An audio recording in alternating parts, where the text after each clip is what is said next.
Alex Jones's connection to Los Angeles is by far the most pointed example of cognitive dissonance within the pre-existing paradigm of the InfoWars audience.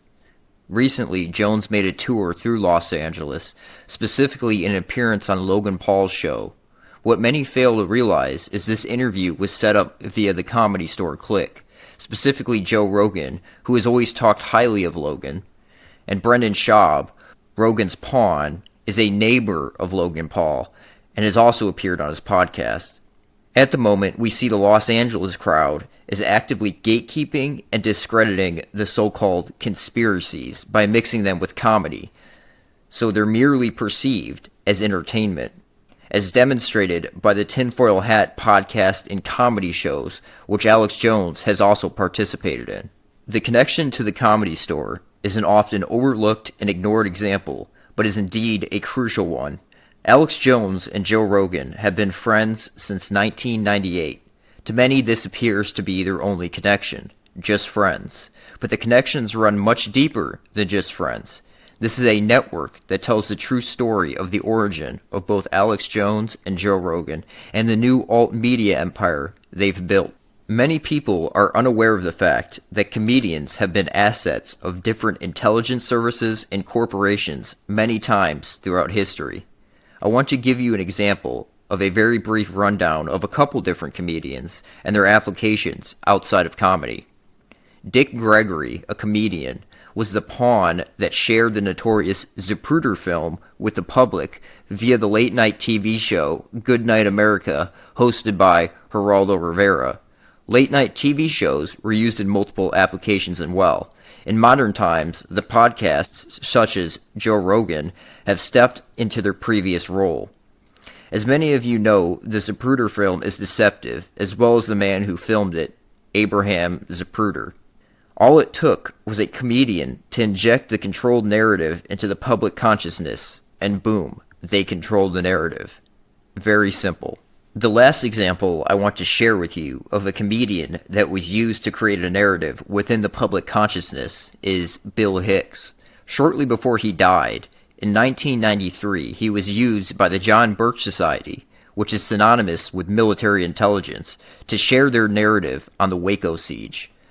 Bill was the one who shared the footage of the Bradley tank shooting fire into the compound with the public, creating an entirely new narrative on the Waco siege, where the government agencies were the aggressors in the situation. I feel it's also worth mentioning, in regards to Bill, around the same time period he got a show via Channel 4 in England. The idea of his show is essentially the same exact concept as Joe Rogan's podcast, to have interesting guests on to talk about a wide variety of subjects. He was meant to become a cyber shaman. His first scheduled guests included people such as Noam Chomsky and Terence McKenna. He was debating between taking this Channel 4 show or starting his own show via public access TV as a new Rush Limbaugh type character. The work of right-wing top Israeli propagandist Alex Jones, including a number of documentaries like Endgame, Blueprint for Global Enslavement, and New World Order, as well as his book, The Answer to 1984 is 1776, were distributed and published by Satanist Crowleyite Richard Metzger's Disinformation Company, a company that connects techno-pagans and transhumanists. Here we begin to see the deeper connections between Joe Rogan and Alex Jones. Alex and Joe are both connected to the Disinformation Company. Take note of the name. They tell you exactly what they're doing in the name. Matt Staggs, listed as a key person at the Disinformation Company and former host of the Disinformation podcast, is Joe Rogan's talent booker. According to Joe, it's a three-man show over at JRE. Staggs is allowed to book whatever guest he wants for whatever corporate agenda he wishes to push, as demonstrated by this clip. I sent poor Jamie. I told your booking manager Matt Staggs. I said, send these images to Jamie and don't tell him any context. You know, and be like, what the hell is this podcast going to be on? But they lost their nose. Joe obviously had no say in booking this guest, although I do believe Rogan chooses some guests to appear on the podcast. Many are dictated by the former disinformation asset, Matt Staggs. Much more on the disinformation company later. First, I want to cover Alex Jones's network name, InfoWars. What is information warfare? The notion of information warfare covers a wide spectrum of psychological operations, from the classic Air Force concept of attacking enemy computer systems in conjunction with electronic warfare to controlling information via television and radio, all the way to memes and many concepts in between. The U.S. adaptation of information warfare originates from the future Soviet warfare theories, or revolution in military affairs, which also covers a wide spectrum of warfare, including information warfare. According to the well-respected PI who exposed the Promise software scandal, Carol Marshall, aka Sherry Seymour, claims that the work of Major General Paul Vallely and Lieutenant Colonel Michael Aquino in the early 1980s spawned the entire revolution in military affairs within the United States, and its asymmetric approach to warfare, viewing new media as potential mind war operatives. In a follow-up U.S. Air Force Academy study via Air Force Space Command, we learn why warfare must become, quote, multi-dimensional. The spectrum of conflict, as portrayed in most readings, is single-dimensioned, linear, and continuous. It must be replaced by a multi-dimensional model, perhaps even nonlinear and discontinuous. Topological mathematicians would call it a manifold, hence the name conflict manifold. Its primary characteristic is multi-dimensionality. This is synonymous with the idea of nonlinear warfare coming out of Russia. Aquino was deeply involved in what has been called the Revolution in Military Affairs, RMA, the future Soviet warfare theories. The introduction of the most kooky, quote, third-wave New Age ideas into military long-range planning, which introduced such notions as information warfare and cyber warfare into the Pentagon's lexicon. In the early 1980s, at the same time Heidi and Alvin Toffler were spinning their Tavistock third-wave utopian claptrap to some top Air Force brass, Aquino and another U.S. Army colonel at the time, Paul Vallely, were co-authoring an article for Military Review. Mind War was one of the papers created in the early 80s by Michael Aquino and Paul Vallely that spawned the application of future Soviet warfare theories into the Pentagon. Mind War, in conjunction with information warfare, is exactly what Alex Jones's operation is. Its core structure is the idea of weaponizing truth with an information warfare operation via radio and TV, the use of subliminals, and all around controlling the stream of conspiracy culture information. We have the zeitgeist. If you wanted to use an allegory, InfoWars has pulled the sword Excalibur. Others can't pull it. We pulled it. Trump pulled it. You pulled it. But if you don't use Excalibur, it's worthless. I am using Excalibur. Doesn't mean I'm perfect. Doesn't mean I'm not going to make mistakes or stumble or fall. Or at the end of this, not make it myself.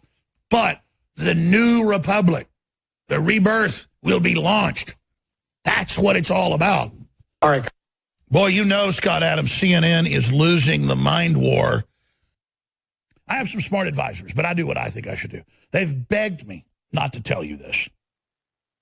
But I will, because my weapon is the truth.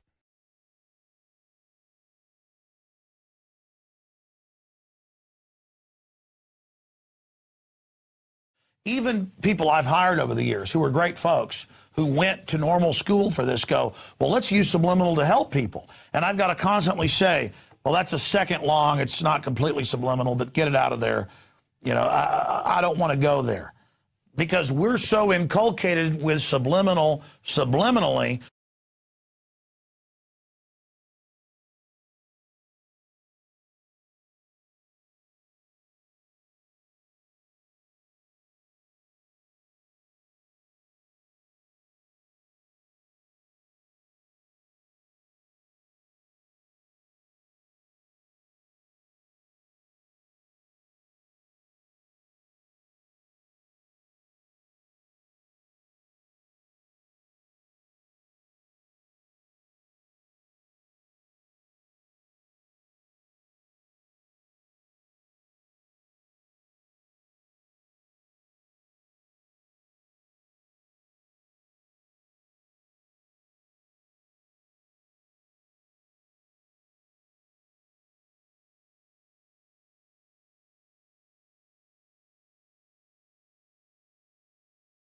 And now you see, look at that. That's InfoWars. Wow. Look at that subliminal devil behavior.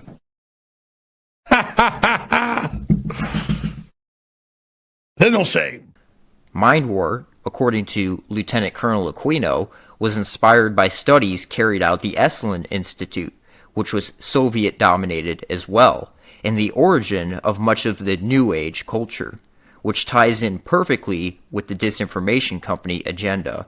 Endgame, an Alex Jones film, published and distributed by the disinformation company, is a title borrowed from the previously mentioned Major General Paul Vallely, who is also a staunch Christian Zionist associated with the John Birch Society, who have been gatekeeping the conspiracy culture, weaponizing truth, and excluding Israel at all costs since the 1950s.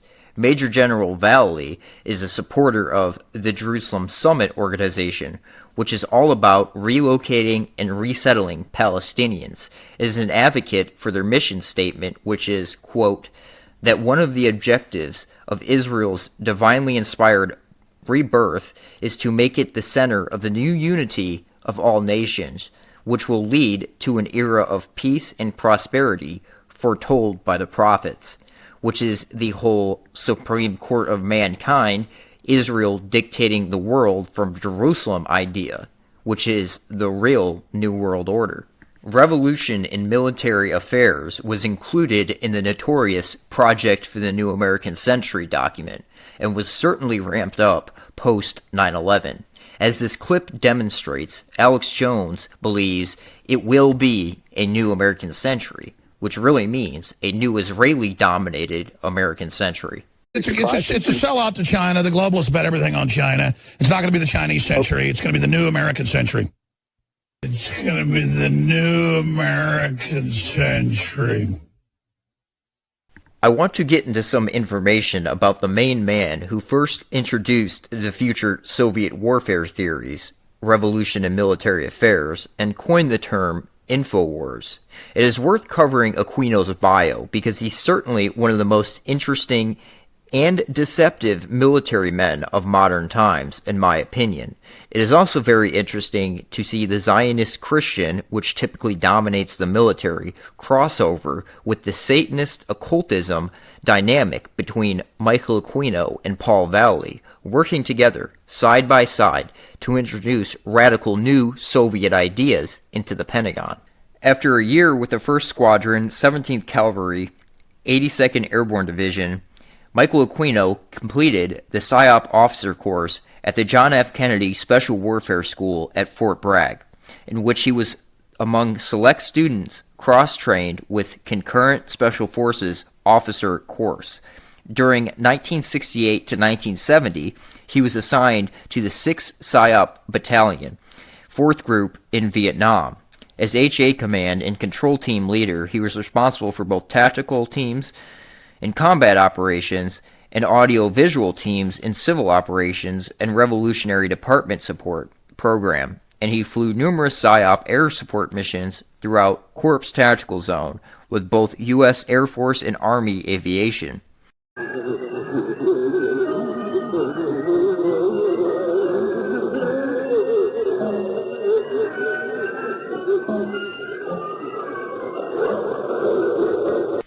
In 1972, he joined the 306th PSYOP Battalion, USAR, at Fort MacArthur, California, and for the next 7 years he served as Research Analysis, Team Leader, Operations Officer, and finally Executive Officer in the 306th, whose members range from eccentric Hollywood personalities to LAPD officers. He oversaw highly classified basic PSYOP studies for the Joint Chiefs of Staff, PSYOP support for the training of units such as the 12th Special Forces, and use of the 306th Atmospheric World War II-era bunkers for space combat scenes in the original Battlestar Galactica television series.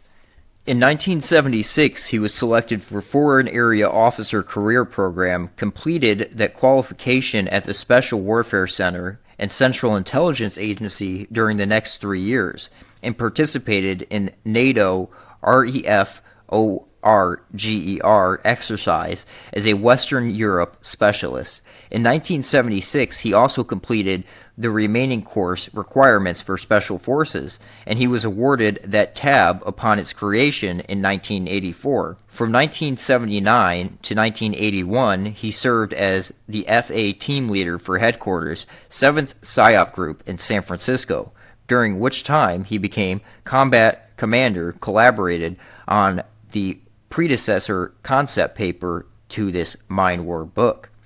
Returning to active duty in 1981, he was transferred to Civil Affairs Branch, completed its advanced course at the Special Warfare and Distinguished Graduate, and received that rare primary skill identifier of Political Military Affairs Officer, 48G. In this capacity, he was sent to the State Department Foreign Services Institute and the Defense Intelligence Agency for attaché qualifications, completed the Military Intelligence Officer Advanced course at Fort Hanucha. In 1986, he was reassigned to Military Intelligence Branch. In 1986 to 1987, he was the sole USAR officer selected to attend the Industrial College of the National Defense University. During that year, he worked with U.S. Information Agency representative at the National War College on PSYOP ethics paper, which is also a predecessor to Mind War. In 1990, he was the Army's first officers to be certified in Joint Space Intelligence by the U.S. Air Force. He was assigned to a J-2 HQ U.S. Space Command, where in Section X, out of the Cheyenne Mountain NORAD complex, he was involved with those files until he retired from the active USAR in 1994. Since the Army had waited until that exact date of his final U.S. retirement in 2006 to create the PSYOP branch, it graciously transferred him posthumously to Gray and Green in 2011. He has retained his original affiliation with the 1st Special Forces Regiment out of respect for that unique honor. American decorations include Bronze Star, Meteorist Service Air Medal, 3 Army Commendation Medals, 2 Air Force Reserve Attachment Medals, Parachutist Badge, Special Forces Tab, and U.S. Air Force Space and Missile Badge. Vietnamese decorations include Gallantry Cross, Psychological Warfare Medal, and Air Services Medal. Academically, he received the Ph.D. in Political Sciences from the University of California in 1980 and the M.P.A. in National Resources Management from George Washington University in 1987. He taught as an adjunct professor of political science at Golden Gate University from 1980 to 86.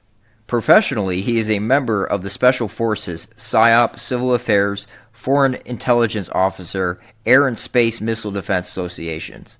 After the conclusion of his U.S. government service, the Constitution permitted him to be recognized by Scotland's Lord Linden King of Arms as the current Baron of Regé.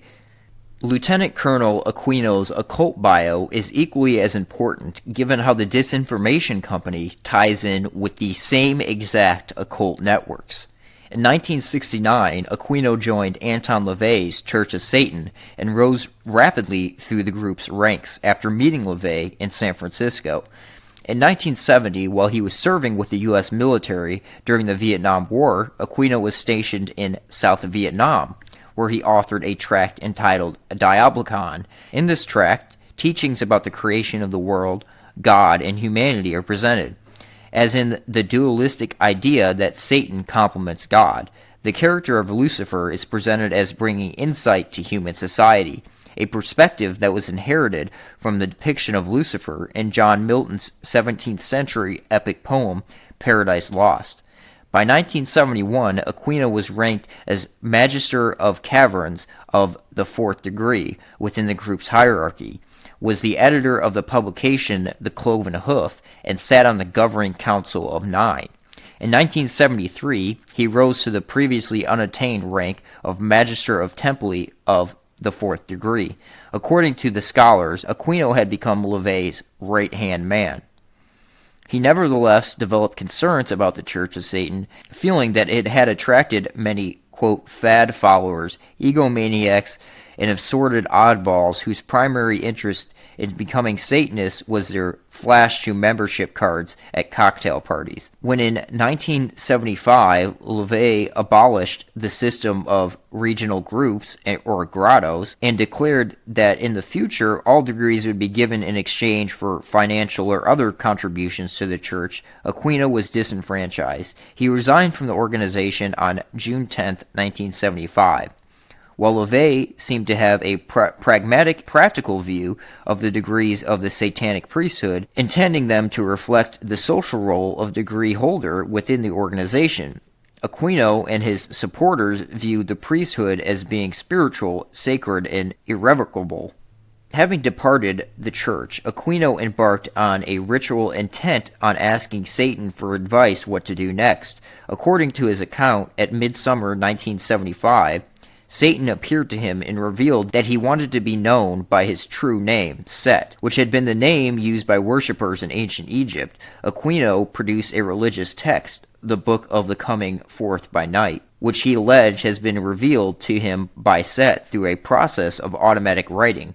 The book proclaimed Aquino to be a magus of the new aeon of Set, and the heir to LaVey's, quote, infernal mandate. Aquino's book, Coming Forth by Night, makes reference to the Book of the Law, produced by the occultist Aleister Crowley in 1904, which provided the basis for Crowley's religion, Thelema. Aquino presented himself as being as much of Crowley's heir as LaVey's, and Aquino's work would engage with Crowley's writings and beliefs far greater than the extent of LaVey ever did. In establishing the temple, Aquino was joined by other ex-members of LaVey's church, and soon Setian groups, or pylons, were established in various parts of the United States. The structure of the temple was largely based on those of the ceremonial magical orders of the late 19th century, such as the Hermetic Order of the Golden Dawn and Ordo Templi Orientis. Aquino's association with the Church of Satan and Anton LaVey, who's really Jewish, his real name is Howard Staton Levy, is an extremely important connection, especially given how this culture ties in exactly with the disinformation company. The Church of Satan is really a Jewish front for Jewish mysticism. When the Satanic Bible was released, LaVey shared it with Asaph Dayan, son of Israeli defense minister Moshe Dayan, who proclaimed it perfectly suited for the conditions in Israel. This gives a whole new insight to the concept of the synagogue of Satan. It's also worth mentioning LaVey's Jewish-based satanic cult is way more influential in Hollywood than you would ever imagine. Think of it in terms of Scientology, which is also rooted in Thelema, which Joe Rogan is also associated with. It's a way to rope the Goy and Shiksa actresses and actors into the cult while utilizing mind control and abuse. Joe Rogan has attended Anton LaVey's grandson's satanic wedding. Rogan's view of religion and his philosophy of life is essentially one of a Satanist, regardless of if he publicly declares it or not. Back to the dubious disinformation company. Richard Metzger was the host of the TV show Disinformation, the Disinformation Company, and its website disinfo.com, featuring the tagline, "Everything you know is wrong," that focused on current affairs, titles, and seeks to expose alleged conspiracy theories, occultism, politics, news oddities, and purported disinformation. Metzger admits that from an early age he identified himself as a, quote, warlock, and that through a careful study of Kenneth Anger's work, through his influence, in part, I continued to move forward, combining my career ambitions of working in film, television, and publishing my private magical interests. Anger, the notorious producer of Crowley-inspired underground films, was a key figure around which swirled the network of Laurel Canyon musicians, occultists, and members of the Manson family and the Church of Satan. Ultimately, Metzger considers the Disinformation Company to be a, quote, magic business, and explains, magic, defined by Aleister Crowley as the art and science of causing change in conformity with will, has always been the vital core of all the projects we undertake at the Disinformation Company. Whether via our website, publishing activities, or our TV series, the idea of being able to influence reality in some beneficial way is what drives our activities. I've always considered the Disinformation Company and our various activities to constitute a very complex spell. Aleister Crowley was an open child molester. He promoted child molestation as one of the most potent forms of magic. Crowley's satanic thelema occultism is rooted in Jewish mysticism. It is the origin for most modern occultists and is also extremely prevalent in Hollywood. In addition to Alex Jones, the Disinformation Company has also been responsible for a number of apparently established critical or conspiracy-inclined documentaries, such as Outfoxed Rupert Murdoch's War on Journalism, Uncovered: The Whole Truth About the Iraq War, Bush Family Fortunes, The Best Democracy Money Can Buy, Walmart, The High Cost of Low Price, Iraq for Sale, The War Profiteers, Slacker Uprising, a movie of Michael Moore's tour through colleges in swing states during the 2004 election, as well as 9/11 Press for Truth, 9/11 Mysteries, and 9/11 Mysteries. Disinformation, also known as Disinfo Nation, was a television show hosted by Metzger, which aired for 2 seasons on Channel 4's Late Night for Later programming block in the UK. Channel 4 is synonymous with the Disinformation Company and is another important connection. Channel 4 is what John Ronson worked with when producing films that featured both Joe Rogan and Alex Jones, usually regarding conspiracy theories, that Ronson would turn into a joke or, quote, debunk. The event that launched Alex Jones's career was when he, quote-unquote, snuck into Bohemian Grove. Jones was with Ronson when he did this. They both made 2 separate films on the club, featuring each other in the films. Rogan and Jones are still connected to Ronson to this day. One of Joe Rogan's favorite topics to bring up in relation to Alex Jones is Bohemian Grove. Coincidence? I think not. The 16 30-minute Metzger disinformation episodes were produced for Channel 4, were then cut down to 4 one-hour specials intended for the Sci-Fi Channel in America. Remember, Joe Rogan also had a show for Sci-Fi entitled Joe Rogan Questions Everything, where Joe also made fun of or debunked quote-unquote conspiracy theories. This is a show where we get the famous, I'll tell the government right now, tell you right now if you're listening, NSA, CIA, I'm available, okay? If you show me all the real wreckage, I swear to God, I will make fun of that crap to the end of time. I'll make up stories. I'll lie to my mother. I swear to God, I will make fun of that crap to the end of time. I'll make up stories. I'll lie to my mother. Quote. So are we beginning to see how these networks operate, dominating and guiding the mainstream conspiracy culture? Metzger's show never aired due to controversial content. Those 4 episodes have been subsequently released on a DVD with a second bonus disc presenting the highlights of DisinfoCon, a 12-hour event held in 2000, featuring Metzger and a host of occult celebrities, including Marilyn Manson, Kenneth Anger, painter Joel Coleman, Douglas Rushkoff, Mike Petsky, Grant Morrison, Robert Anton Wilson, Todd Brennan, Fay, and many others. The bizarre irony is that disinformation seems to produce just that, disinformation. A telling example is Metzger's interview on Disinformation Nation of Ted Gunderson, a former FBI agent who is known for his investigations of a secret, widespread network of groups in the U.S. who kidnap children and subject them to satanic ritual abuse and human sacrifice. However, Metzger's, quote, documentary is obviously a mockumentary in the Discordian style of humor and playing both sides, typical of Robert Anton Wilson.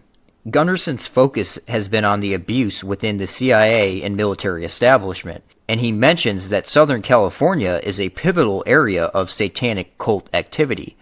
However, although Metzger's documentary claims to be a, quote, deep uncovering look at the, quote, shadowy figures in Satanism today, he juxtaposed Gunderson's comments by reporting on a pitiful group of Blumpkin Satanist wannabes. Metzger's video recalls a similar piece of disinformation produced by Britain's Channel 4 in 1992 titled Beyond Belief, which purported to provide evidence of satanic ritual abuse, SRA. The show was hosted by Andrew Boyd, an active opponent of SRA and author of Blasphemous Rumors, a book on the topic. Beyond Belief featured reference to both law enforcement agencies and the opinions of medical experts, as well as an interview with the now debunked cult survivor, Jennifer, who claimed that to have been part of a group which made the video. Footage included obscene rituals involving hooded men having ritual symbols carved into his flesh, a naked woman tied and roped, and an apparent abortion on other restrained and possibly drugged women. Another scene shows a young teenage girl tied up and involved in a violent sexual act. These sequences are interposed with shots of explicit sex, human skulls, and satanic symbols. However, the footage turned out to have been that of an earlier experimental film created slightly less than a decade earlier by Genesis P. Ordbridge, Three Temples of Psychic Youth. Founded by Genesis P. Ordbridge, who are the forefront of techno-paganism that underlies the philosophy of transhumanism. TOPY are an offshoot of the Illuminates of Thantaros, a society devoted to the practice of chaos magic, to which belongs Robert Anton Wilson, Timothy Leary, William S. Burroughs, who was a friend of P. Ordridge. Additionally, the footage itself had been practically funded during the 1980s by Channel 4, used previously as part of a program on experimental British cinema, as an element of various performances by associated bands including P. Ordbridge experimental band Psychic TV. In 2003, Metzger put together the Book of Lies, named after Aleister Crowley's book of the same name, subtitled The Disinformation Guide to Magic and the Occult.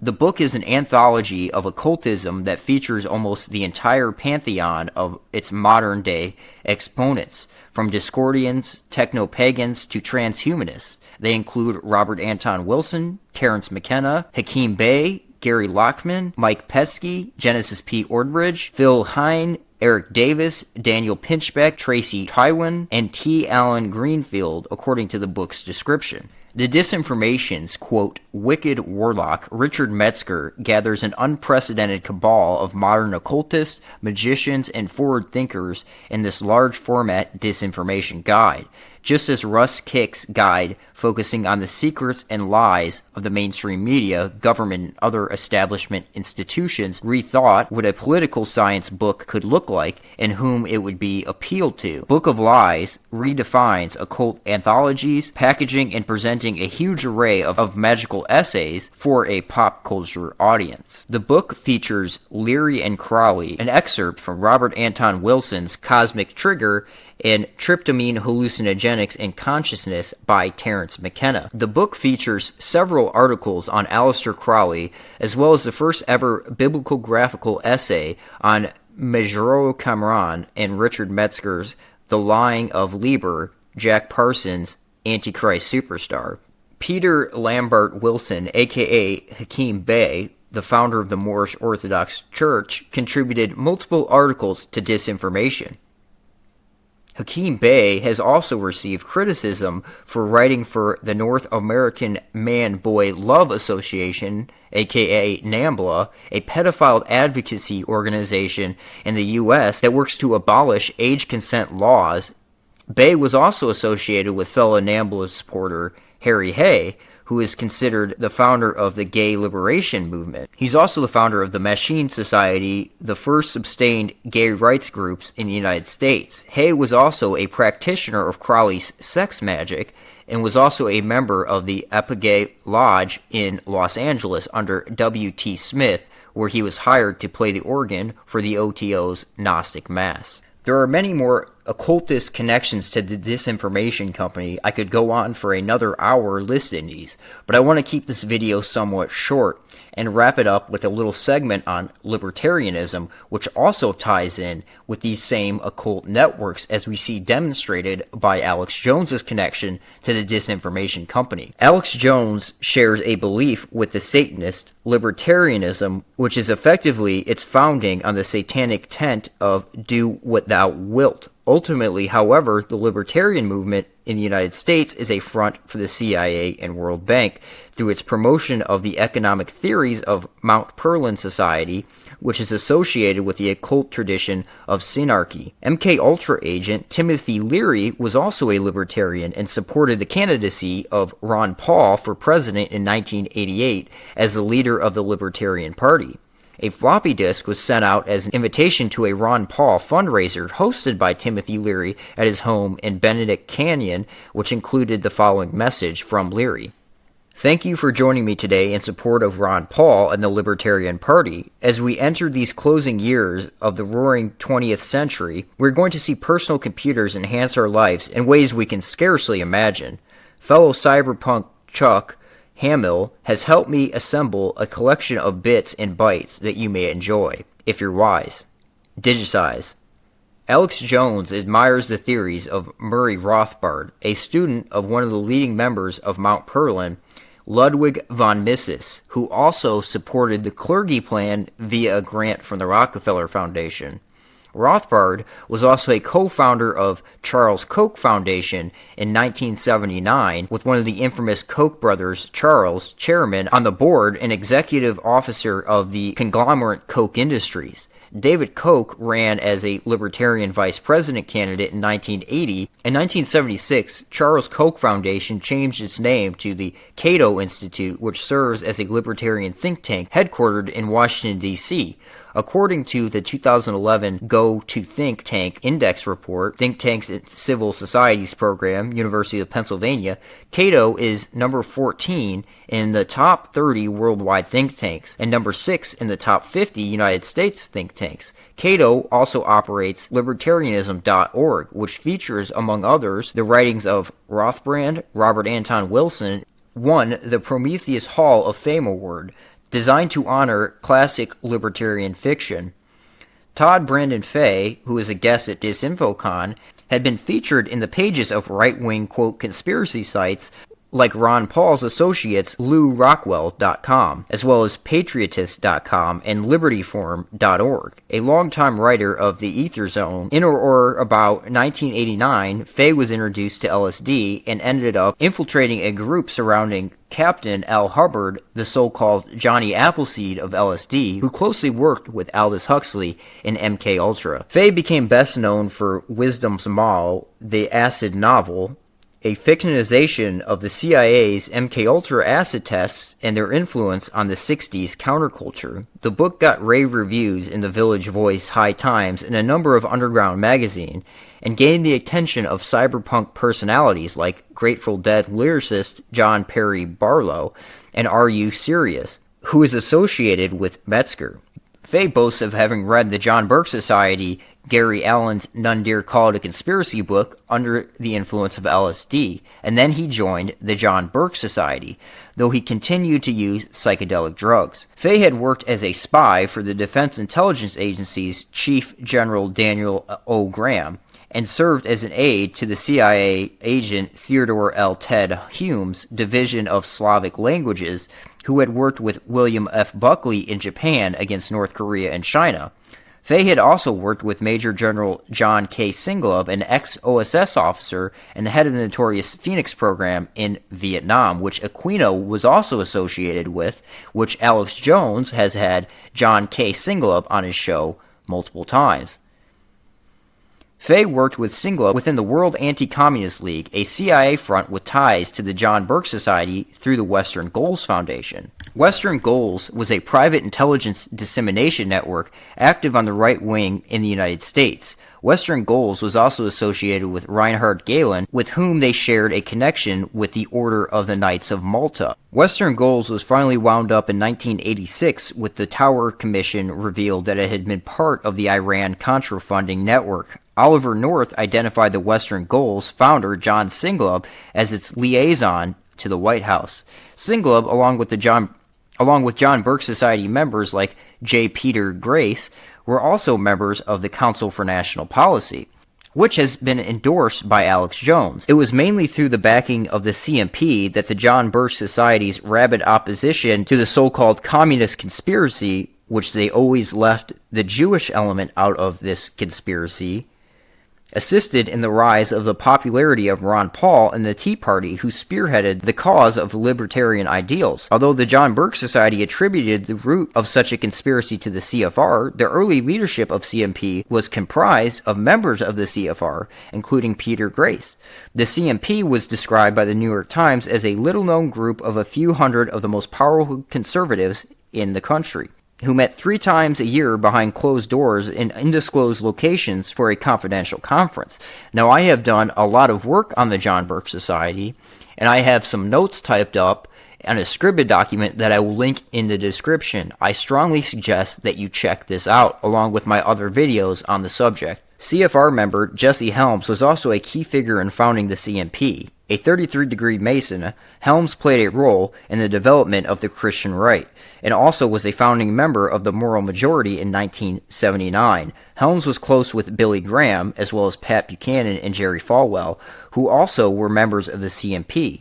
Among CMP founding members were Senator Trent Lott, former U.S. Attorneys Generals Ed Massey, John Ashcroft, Lieutenant Colonel Oliver North, a philanthropist Elsie Prince, mother of Eric Prince, and the founder of Blackwater USA. Again, I stress you check out my document, which lists all the CMP connections to Trump. There are numerous connections through the Trump administration. Thank you for listening. Please like and share this video. I believe this is crucial information, and you guys have a good one.